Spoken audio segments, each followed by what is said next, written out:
hoje eu tenho a oportunidade de novo tratar de algo que para mim é inusitado.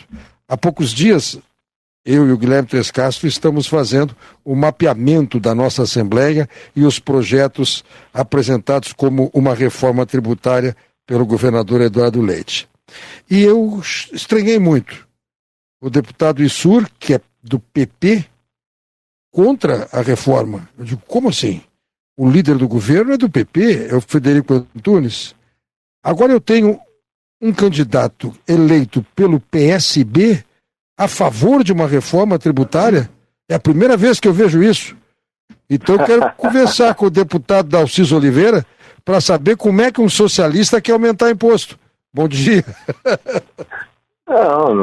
Bom dia, eu fico muito feliz em poder falar do assunto, também muito tranquilo, porque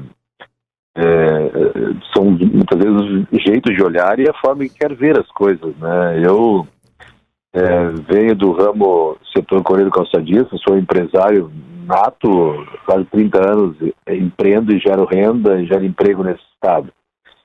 E aqueles que estão conosco, né, sombreando essa estrada, sabe as dificuldade e burocracia que acabamos enfrentando nos últimos anos.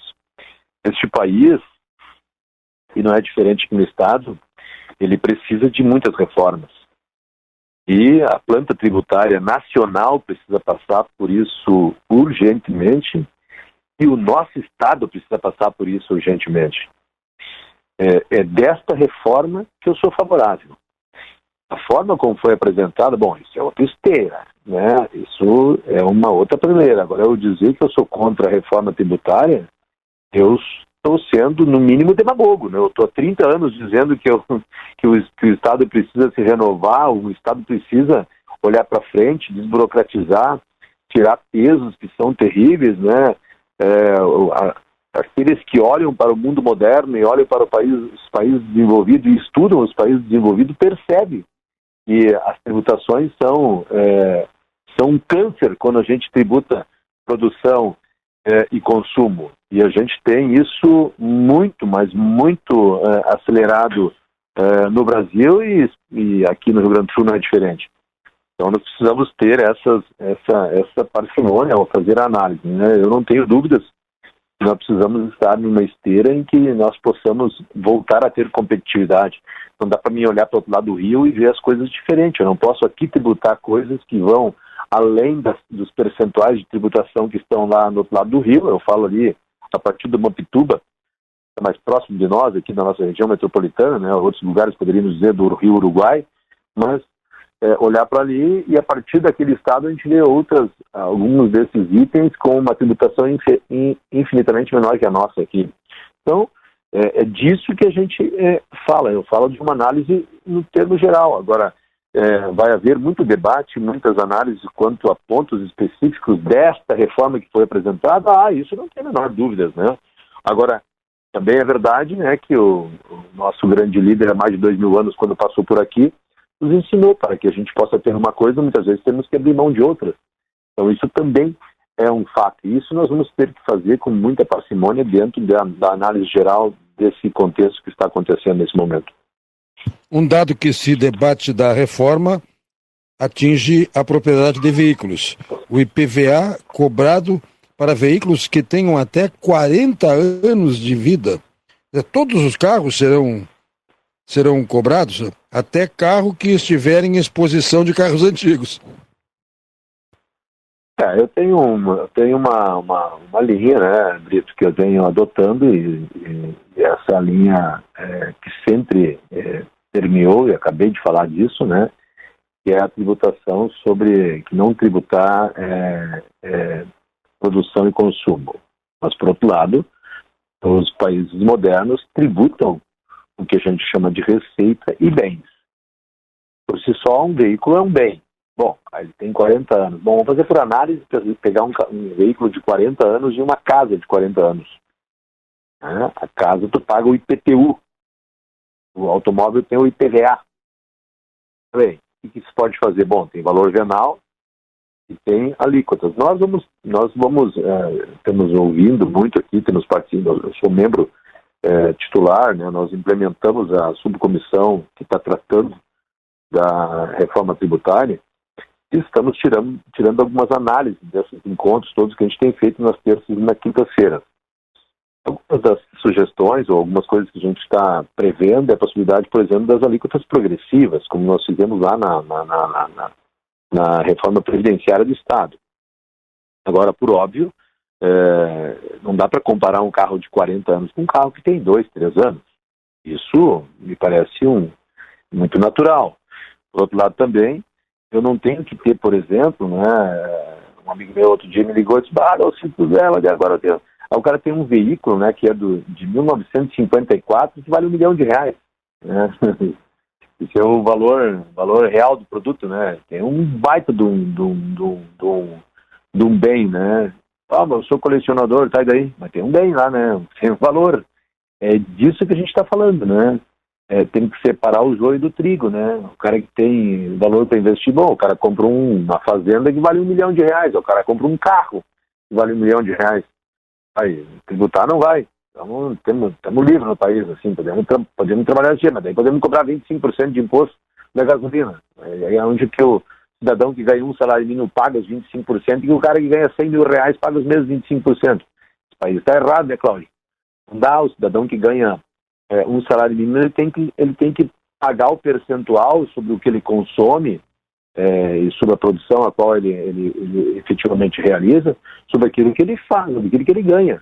Não sobre uma projeção do produto que ele vai consumir o mesmo quantitativo do cidadão que ganha 100 mil. Bom, se ele gastar R$200 do salário dele com ICMS, por exemplo, de um produto de cesta básica, e o cara que ganha 100 mil consumir igual, mesmo quantitativo, o cara vai gastar os mesmos R$200, mas o cara ganha 100 mil, o outro ganha 1.000, o cara ganha 10 mil, gasta 200, se o cara ganha 1.000, gasta os mesmos 200. Bom, me parece que há uma injustiça, né? Temos convicção disso, que há uma injustiça social gigantesca, hein? Nós precisamos realinhar esse negócio, né? Além de o Estado, inclusive, está propondo uma espécie de devolução para aqueles que ganham uma determinada renda, e que eu acho não tenho convicção disso, é um grande passo, né, para uma modernização. Talvez a forma de devolução, talvez vamos ter que discutir ainda como é que vai se dar isso, mas o cidadão que ganha um salário mínimo, ganha 2 salários mínimos, sei lá, entre 2 e 3 mil reais, talvez a maior renda aqui, a maior quantitativo de renda que nós temos na região sul, entre 1.500 e 3 mil reais, pelos estudos que têm nos apresentado. Bom, nós temos que andar, olhar para frente e dizer, olha, esse cara precisa de devolução mesmo, não dá para me pegar, esse cara aí gasta 200, 300 reais por mês ou por ano de ICMS com produtos básicos, e daí o Cláudio Brito recebe 10 mil reais e gasta os mesmos 200, 300. Bom, há uma injustiça extremamente desconfortável, né? Nós temos que resolver isso. Guilherme Tres Castro. Deputado, eu vou usar um trecho do seu artigo que foi publicado, inclusive, no ABC desse final de semana, no jornal aqui do Grupo Sinos desse final de semana, que inclusive já foi publicado um artigo de opinião do governador falando do seu colega, inclusive de partido do PSB, o Elton Weber, deputado Elton Weber, e do senhor nesse mais recente fim de semana, um artigo intitulado A Reforma Necessária. E um dos trechos diz o seguinte: o tributo é o ponto de encontro entre o público e o privado, e avançar sobre o tema é tão importante, é muito importante, e é a demonstração de maturidade da sociedade. Em meio a tantas críticas, deputado, que não é só o senhor que vem recebendo, claro, em meio a tantas críticas que inclusive o governador vem recebendo, todos os deputados, independente de partido, independente de bancada, se é favorável, se é contra, enfim, principalmente os que são favoráveis, a gente vê isso na internet e até pelos recados dos ouvintes. Como avançar sobre o tema, deputado, em meio a tantas críticas? Como mostrar como fazer com que a sociedade tenha maturidade e avançar partindo do seu ponto de vista de que a reforma é necessária? Primeiro que tem 2 pontos, né, Guilherme? A sociedade, me parece que uma parcela da sociedade quer viver a custas de governos, né? Mas como é que um governo sobrevive?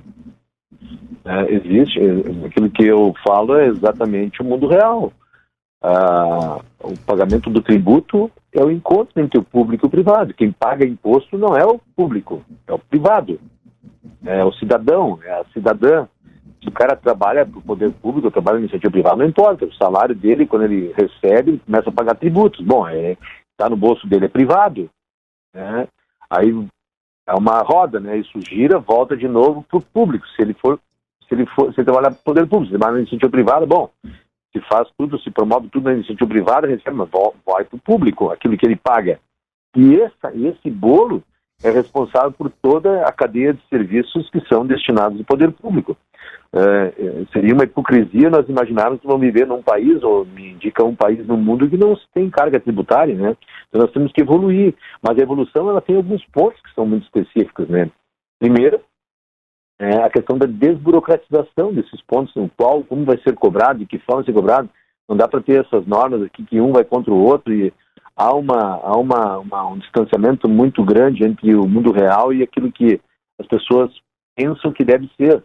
Por outro lado, nós também temos verdadeiras distorções, e há pouco eu falei sobre as distorções do cidadão que ganha tem uma receita infinitamente pequena e que paga por um percentual dessa receita dele, é um percentual muito grande quando se fala do consumo, e o cara que tem uma receita que é 10 vezes maior que aquela, o valor é o mesmo, portanto o percentual que ele utiliza essa receita dele é 10 vezes menor. Bom, isso nós temos que resolver. Como é que nós vamos resolver isso? Tirar os impostos do consumo, né, da produção, que vai estar lá no produto final. Como é que tu vai alocar isso? Tu vai tributar o cara na renda dele, na receita dele. Mas isso é uma questão nacional, não vai ser o Estado que vai mexer nisso, né? Porque isso é legislação federal. Por outro lado, também tem os bens. Bom, os bens o Estado pode, sim, deve fazer a sua tributação. Aí vai tirar de um lado, realoca em outro, mas com a justiça social. É claro que quando alguém está pagando pouco, vai pagar um pouco mais, vai reclamar. Bom, mas aí é uma questão de você olhar, aqui, o seu Zé está pagando demais, o percentual dele está muito alto em relação ao que ele está ganhando, mas eu estou pagando o mesmo valor que ele, num valor que eu ganho muito mais. É uma questão de empatia, né? As pessoas preferem usar hipocrisia do que empatia, né? Um detalhe que, de passagem, o deputado referiu, a necessidade de sintonia com a legislação federal, que também está, neste momento, trabalhando no mesmo rumo de uma grande reforma tributária. É preciso ter esta sintonia fina. O que for contrário ao federal, cai. Sim. Isso é bastante lógico, né? Não adianta achar que, quando a gente fala, né, e eu tenho plena convicção disso, quando você fala em tributar a renda, não é o Estado que vai fazer, né? Isso é muito claro, né? Então não vai haver aqui algum tipo de legislação no Estado, algum tipo de artigo nos projetos de lei que estão na Assembleia, e que talvez aí as pessoas que estão nos ouvindo estão esperando isso. A Assembleia Legislativa não pode fazer isso, não é uma legislação estadual que trata da receita, da renda das pessoas. O imposto de renda, vamos dizer assim, ele é tratado pela legislação federal. Nós não temos condições, né, legais de fazer. Então, mesmo que fizesse, é exatamente o que você falou, né, Brito? Você é da área, já atua na área da promotoria, sabe das dificuldades. Não se pode fazer. Nós podemos adaptar algumas questões, por exemplo, pegar essas receitas, dizer, olha, receita, o seu João está ganhando um salário mínimo meio, ó. Então tá bem, mas ele está pagando no consumo, ele está pagando um X. Ó, o Dalcis, o Pedro, o Paulo e o Brito tem 10 vezes o seu João. Bom, eles estão pagando o mesmo valor que o seu João. Bom, eles estão pagando infinitamente muito menos percentualmente sobre o que ganham do que aquilo. Bom, aí tu tem como resolver isso desonerando esse consumo, né, e agredindo ele de outra forma, com o bem dele, né, que isso o Estado também pode entrar. Por outro lado ainda, tem a questão da devolutiva, que é o que o Estado está prevendo. Em algum momento, como nós vamos fazer essa devolutiva do recurso? Bom, isso é outro formato, né? O Estado dizendo vai fazer creditamento, né, de valores a partir do CAD único, utilizar-se da ferramenta do CAD único, que é do governo federal. O CAD único é cadastro que as prefeituras fazem para a baixa renda, onde o cara tem um desconto lá numa tarifa social da energia elétrica, da água, né? Onde o cara consegue fazer lá o cadastramento dele para ele poder participar de um programa chamado Minha Casa Minha Vida, né? A cesta básica dele do município, né? O próprio recurso mensal que o governo federal disponibiliza, né? Para algumas famílias. Esse mesmo cadastro pode ser utilizado para, né? Nós temos ferramentas hoje bastante importante do ponto de vista tecnológico para poder fazer esse creditamento. Por outro lado, ainda dá para se pensar, inclusive, num cartão para esse cidadão, no momento em que ele for comprar, porque as notas hoje estão tudo eletrônicas, o cara comprou 5 itens aqui, 5 itens básicos. Quanto que ele pagou? Ele pagou R$100. Quanto que desses R$100 era imposto? Era 8, o cara vai receber 40%, inclusive tem os percentuais ali que recebe. Vai ter direito a 40% dos 8. Bom, ao invés de pagar 100, vai pagar 40%, vai ter desconto dos 8, vai dar 3,20, então ele vai pagar 100 menos 3,20, 96,80, vai ser quando ele pode pagar, inclusive, na hora. Daria para fazer isso, se eu tivesse esse cruzamento de dados todos. Bom, estamos viajando aqui. Não, isso é um mundo moderno, nós temos muita tecnologia para resolver isso a partir do CAD único. Eu, por vir da iniciativa privada, sempre penso que a melhor forma de você controlar já é na raiz, né? Não deixar as coisas para o dia da manhã, e dá para fazer na raiz, inclusive na compra, desde que você tenha esse cruzamento, tem um cartão que te dá essa condição de, na hora de você comprar, o cara passa o cartão na máquina, está vendo que o cara é credenciado, quer dizer, todas as empresas podem, inclusive, ter acesso a esse CAD único, né? Para realmente dizer, não, esse cidadão aqui está aqui o cartão dele, passa, o cartão dele vai ser autorizado na hora, né? Como um cartão de crédito, por exemplo, hoje que você autoriza ou não autoriza a comprar nele. Vai autorizar ou não a dar o desconto, aquele recurso. Mas quem vai pagar? O governo vai pagar para aquele CNPJ que está vendendo, né? A repassar aquele desconto. Então, isso a gente está falando aqui que é algo moderno, algo que desburocratiza, algo que evolui. Eu estive ouvindo alguns meios de comunicação nos últimos dias e tem sido muito elogiado nesse contexto, né, de poder devolver para quem realmente direito tem, porque ganha menos e tal. Então tem muitos pontos ainda que nós temos que evoluir no que diz respeito à reforma tributária. Agora, quando a gente achar que a gente só tem que criticar o que está sendo apresentado, olha, eu sou daqueles que eu penso que a gente tem que ler, entender e poder dar nossas opiniões naquilo que nós podemos melhorar, né? Olha, tem coisas que são boas, tem coisas que não dá. Nós temos que evoluir. Aí, claro, nós vamos ter embates, né, junto ao governo do Estado. Mas não dá para dizer que a reforma, essa que foi apresentada, ela não serve para nós. Ela tem muitos pontos que são bastante importantes e são bastante da evolução humana.